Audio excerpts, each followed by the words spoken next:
Welcome back to channel. Hope करता हूँ भाई सारे बढ़िया। कुछ आज का व्लॉग शुरू हो रहा है अपने जिनवानी वाले पार्क से। आज अपने संडे के दिन तो भाई मैं आ गया वीडियो बनाने। घर पे खाली बैठा था, मैंने चलो एक वीडियो बना लेते हैं। बाकी मतलब कमेंट में आ रहे थे बहुत लोग पूछ रहे थे कि मतलब KTM का हैंडल बार डालना चाहिए या नहीं डालना चाहिए, तो उसी चीज़ के बारे में अपन बात करेंगे। तो पहले आपको मैं बाइक दिखाता हूँ एक बार चल के। तो भाई ये चेक कर लो, KTM का हैंडल बार जो है इसमें लगा हुआ है। और इसमें जो है काफ़ी सारे लोग जो है अपना ना मतलब फेक सेल कर रहे हैं भाई। और उससे क्या है दिक्कतें आ रही है लोगों को, मैं सारी चीज़ें बताऊंगा भाई। जो मेरी बाइक में लगा है वो भी मतलब फेक है भाई, ओरिजिनल वाला नहीं है हैंडल बार। तो वो मैं आपको बताता हूँ कैसे पता चलेगा आपको।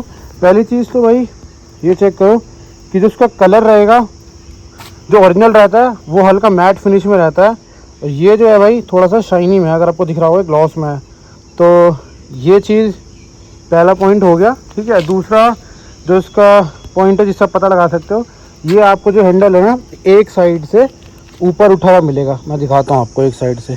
देखो भाई यहाँ पे आपको दिख रहा होगा, ये बिल्कुल जो है ना एकदम बराबर है इस साइड से, और यहाँ से जो है ये हल्का सा लेफ्ट साइड से हैंडल उठा हुआ है। और आपको ऐसे समझ जाओगे, मैं दिखाता हूँ, एक सेकंड रुको। फर्क दिखा? नहीं दिखा, आप सामने से दिखाता हूँ, अब आपको समझ में आएगा। तो भाई ये चेक करो कि लेफ़्ट साइड से हैंडल देखो कितना जो है उठा हुआ दिख रहा है। यहाँ पे दिख रहा होगा आपको ये, अब दिखाता हूँ। और तो ये चेक कर लो भाई। तो काफ़ी सारे लोग पूछ रहे थे भाई कि इसको लगाना ठीक रहेगा नहीं रहेगा। तो भाई देखो, लगाना तो बिल्कुल ठीक है, लगाने में कोई दिक्कत नहीं है। पर दिक्कत ये है कि आप लगवा कौन सा रहे हो, कौन सा नहीं लगवा रहे हो, वो चीज़ की रहती है जो सारा पंगा बैठता है भाई। तो अगर आप लगवा रहे हो तो ओरिजिनल वाला KTM का हैंडल बार लगवाना। मैं आपको बताता हूँ इसमें कौन कौन सी चीज़ों की ज़रूरत पड़ती है अपने को लगाने के लिए, जिससे हैंडल थोड़ा ऊपर भी दिखता है और एकदम ना मतलब शोल्डर्स में आपके पेन भी नहीं होगा।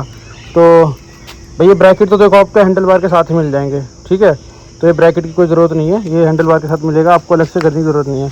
तो बाहर से काफ़ी सारे पेजेस हैं इंस्टाग्राम पे भाई, तो उनसे जो आप ये मंगा सकते हो। इसको बोलते हैं कन्वर्जन प्लेट भाई, ये आपको दिख रहा होगा। तो ये 7 mm की जो है कन्वर्जन प्लेट है, जो काफ़ी अच्छी क्वालिटी की है। और ये जो इसके स्क्रू मिल जाएंगे आपको इसके साथ में मिलते हैं। जब आप कन्वर्जन प्लेट ऑर्डर करोगे तो ये आपको इसके साथ में मिलेंगे। यहाँ से मैं पूरी चेक कराता हूँ कन्वर्जन प्लेट कैसी होती है भाई, इधर से भी देख लो। दूसरी चीज़ आपको जो है एक ये राइज़र लेना पड़ेगा, हैंडल राइज़र, जिससे हैंडल को जो है लिफ्ट किया जाता है ऊपर की साइड पे। अगर आप चाहते हो तो आप डायरेक्ट लगा सकते हो, डायरेक्ट कोई दिक्कत नहीं है। बट सीन अगर आपको थोड़ा हैंडल ऊपर रखना है तो ये दोनों आपको लगाना पड़ेगा, हैंडल राइज़र बोलते हैं इसको। तो ये आप देखो भाई बाहर से भी ले सकते हो। अगर डोमिनर का लोगे तो शायद 400-500 का मिल जाएगा दोनों आपको। KTM का तो 250 रुपये या 300 रुपये का पड़ता है ये। मतलब ओरिजिनली बता रहा, फेक वाला बता रहा हूँ जो रहता है। आपको मैं इसकी क्वालिटी दिखाऊँगा ही।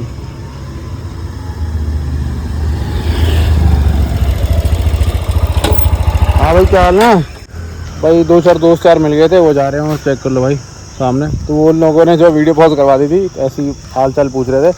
तो भाई मैं ये कह रहा था कि हैंडल राइज़र होता है ये आपको भाई ओरिजिनली लेना चाहिए।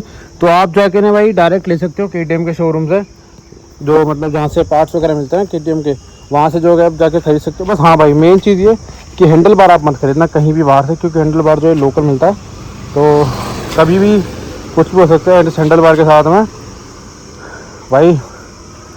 टच वुड अभी तक तो ऐसा मेरे साथ कुछ भी नहीं हुआ। तो देख लिया होगा आपने ये वाला हैंडल बार भाई, ये है लोकल हैंडल बार।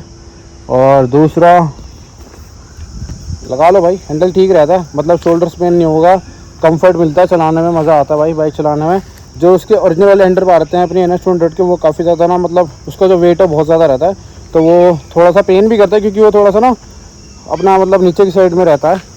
मतलब आप जब चलाओगे ना तो आपके हाथ जो है बिल्कुल नीचे की साइड रहेंगे। इसमें क्या रहेगा, आपके हाथ बिल्कुल जो है ना शोल्डर्स के लाइन में रहते हैं। शोल्डर्स की लाइन भी नहीं, मतलब थोड़ा सा हल्का सा नीचे रहता है, पर ये है कि आपको शोल्डर्स में पेन नहीं होगा, ऐसा सीन रहता है इसमें। तो ये था भाई हैंडल बार के ऊपर में वीडियो। और हैंडल बार भाई अभी भी बोल रहा हूँ KTM से ही लेना, जाके किसी भी पेज से मत लेना भाई। मैंने ये मंगाया था, मुझे पड़ा था टोटल 1800 रुपये का पूरा सामान। सोच लो भाई 1800 में तो हैंडल भी नहीं आता शायद KTM ड्यूक 250 का। 200 का तो आ जाएगा, ड्यूक 250 का नहीं आएगा। तो इसीलिए अगर आप लोगे तो भाई स्टोर से लेना KTM के। तो चलो एक चीज़ और दिखाता हूँ आप लोगों को भाई बढ़िया सी।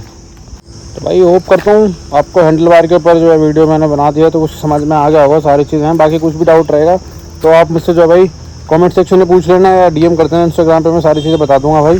तो एक मोटो डीसी करके पेज है भाई, उससे तो बिल्कुल मत लेना हैंडल बार, क्योंकि मैंने हैंडल बार उसी से मंगाया था और उसने ओरिजिनल बोल के फेक दिया था मेरे को। तो इसलिए मैंने एक वीडियो बनाता हूँ ताकि आप लोगों को जो आइडिया लग जाए कि कहाँ से हैंडल बार परचेज़ करना चाहिए भाई। केटीएम का ओरिजिनली लो भाई, इसमें क्या रहता है कि ये ढंग से जो ब्रैकेट में बैठता भी नहीं है। तो सीन यही रहता है कि जब आप चलाओगे ना बाइक वगैरह, व्हीली कुछ करोगे, स्टंट्स वगैरह करोगे या जहाँ पे थोड़े से खड्डे ज़्यादा है वहाँ चलाओगे, तो उसमें क्या रहता है कि ये ना लूज़ हो जाता है बहुत ज़्यादा, तो ये जल्दी घूम जाता है ऐसे। मतलब अगर आपको हैंडल ऐसे है तो ऐसे हो जाएगा, कभी ऐसे हो जाएगा, तो ये सब सीन रहता है। तो वो जो ओरिजिनल रहता है ओरिजिनल में नहीं होता ये सारी चीज़ें, ये लोकल में ही जो है होती हैं सारी चीज़ें भाई। तो इसीलिए आपको अभी भी सजेस्ट करूँगा ओरिजिनल केटीएम का हैंडल बार ले लो। कन्वर्जन प्लेट तो लेनी पड़ेगी भाई आपको, वरना आपको ड्रिल कराने पड़ेंगे। अगर कन्वर्जन प्लेट नहीं चाहते तो ड्रिल कराओगे, बहुत ज़्यादा उसमें माथा पच्ची रहती है। जो उसकी टी होती है, ये वाली टी जिसको बोलते हैं, ये इसमें आपको छेद करना पड़ेगा, तब जाके जो है आपका हैंडल बार फिट होगा। तो छेद वेद ना करने से अच्छा आप डायरेक्ट जो है कन्वर्जन प्लेट मंगा लो, 600 650 की पड़ेगी, 7 mm की। और अगर सस्ती चाहिए तो शायद 3 या 4 mm की आती है, वो मंगा सकते हो। बाकी 7 mm की मैं ज़्यादा प्रेफर करता हूँ क्योंकि थोड़ी मोटी रहती है, तो सही जगह एकदम फिक्स रहती है भाई। तो मंगाओ भाई हैंडल बार और चलाओ मस्त एकदम। तो हैंडल बार केटीएम से लेना भाई, अभी भी लास्ट टाइम बोल रहा हूँ ताकि आप लोगों को दिक्कत ना हो। तो चलो भाई, बस ये वीडियो यहीं पे एंड कर देते हैं और मिलता हूँ आपसे नेक्स्ट वीडियो में गाइस। तब तक के लिए stay safe and stay healthy. और एक चीज़ और भाई, अभी मैं शायद कैमरा परचेस करने वाला हूँ, GoPro Hero 12। तो मुझे बताना भाई कमेंट सेक्शन में कि मैं उसको परचेज़ करूँ, क्योंकि मुझे देखो भाई ऑडियो जो है डीजे में आ नहीं रही है, तो सारी दिक्कतें हो रही हैं। तो अब ऑडियो चाहिए अपने को वीडियो के अंदर में, तो इसीलिए जो है भाई मैं कैमरा थोड़ा चेंज करूँगा ताकि ऑडियो अच्छा है और आप लोगों तक बढ़िया चीज़ें जो है मैं पहुँचा पाऊँ। तो मिलता है भाई नेक्स्ट वीडियो में, तब तक के लिए bye bye, stay safe and stay healthy.